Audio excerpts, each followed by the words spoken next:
बॉलीवुड में hip hop का तड़का लगाने वाले एक भारतीय कोरियोग्राफर, फिल्म निर्देशक और निर्माता, जिन्हें जानी मानी फिल्मों जैसे कि ये जवानी है दीवानी और बाजीराव मस्तानी जैसी फिल्मों में उनके काम के लिए जाना जाता है, जो कि अपने 25 साल के करियर के दौरान 100 से अधिक फिल्मों में कोरियोग्राफी कर चुके हैं।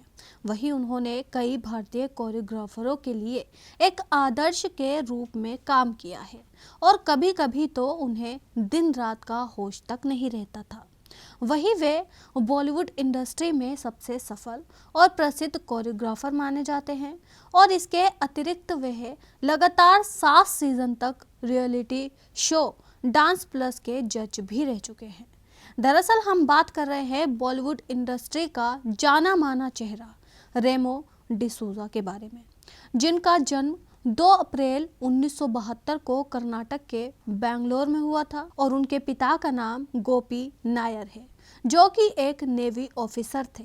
वहीं रेमो डिसूजा ने अपनी सेकेंडरी की पढ़ाई गुजरात के जामनगर से संपन्न की है और वे अपने स्कूली दिनों में एक बेहद ही अच्छे एथलीट थे और उन्होंने उसी दौरान कई अवार्ड भी अपने नाम किए। वहीं रेमो डिसूजा की शादी लिजेल से हुई, जो कि एक कॉस्ट्यूम डिजाइनर है और वे 2 बेटों के पिता भी हैं। इसी के साथ आपको बता दें कि रेमो डिसूजा ने कभी भी डांस की कोई भी ट्रेनिंग नहीं ली।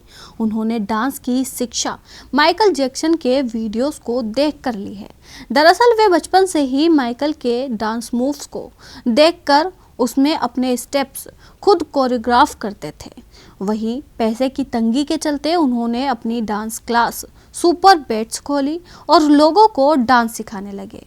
शुरुआती दौर में रेमो को इस क्षेत्र में बहुत संघर्ष करना पड़ा और एक बार तो उनके पास पैसों की इतनी तंगी आ गई थी कि उन्हें अपनी 2 रातें बिना कुछ खाए पिए स्टेशन पर गुजारनी पड़ी थी। लेकिन कहते हैं ना, हर काली रात के बाद एक नई सुबह आती है। रेमो डिसूजा के साथ भी कुछ ऐसा ही हुआ। संघर्ष के दौरान ही एक डांस कंपटीशन आयोजित हुआ, जिसमें रेमो की टीम ने जीतकर वहां पर बाजी मार ली और लोगों को उनका हुनर भी दिखाई दिया। इसके बाद रेमो की किस्मत चमक उठी और उन्हें बतौर डांसर पहला मौका आमिर खान और उर्मिला स्टारर फिल्म रंगीला से मिला। इसी दौरान इस फिल्म में उनके डांस को आलोचकों ने भी नोटिस किया और उनकी तारीफ भी की। इस फिल्म के बाद वह कोरियोग्राफर अहमद खान को असिस्ट करने लगे और 1 साल बाद उन्होंने खुद एक स्वतंत्र प्रोजेक्ट अभिनव सिन्हा के निर्देशन में सोनू निगम का एल्बम दीवाना कोरियोग्राफ किया, जो उस दौरान काफ़ी हिट साबित हुआ।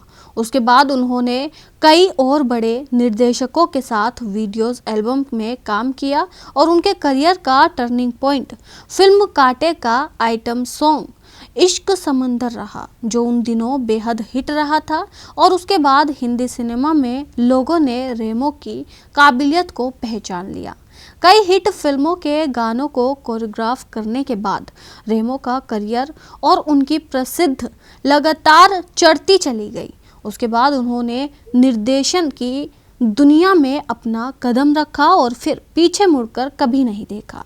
आपको बता दें कि रेमो डिसूजा को अपनी बेहतरीन कोरियोग्राफी के लिए कई पुरस्कारों से सम्मानित किया जा चुका है और उन पुरस्कारों में आईफा अवार्ड्स, जी सिने अवार्ड्स और स्टार डस्ट अवार्ड आदि प्रमुख हैं। तो आपको ये जानकारी कैसी लगी, कमेंट करके ज़रूर बताएं। ऐसे ही तमाम जानकारी के लिए हमें सब्सक्राइब करना ना भूलें।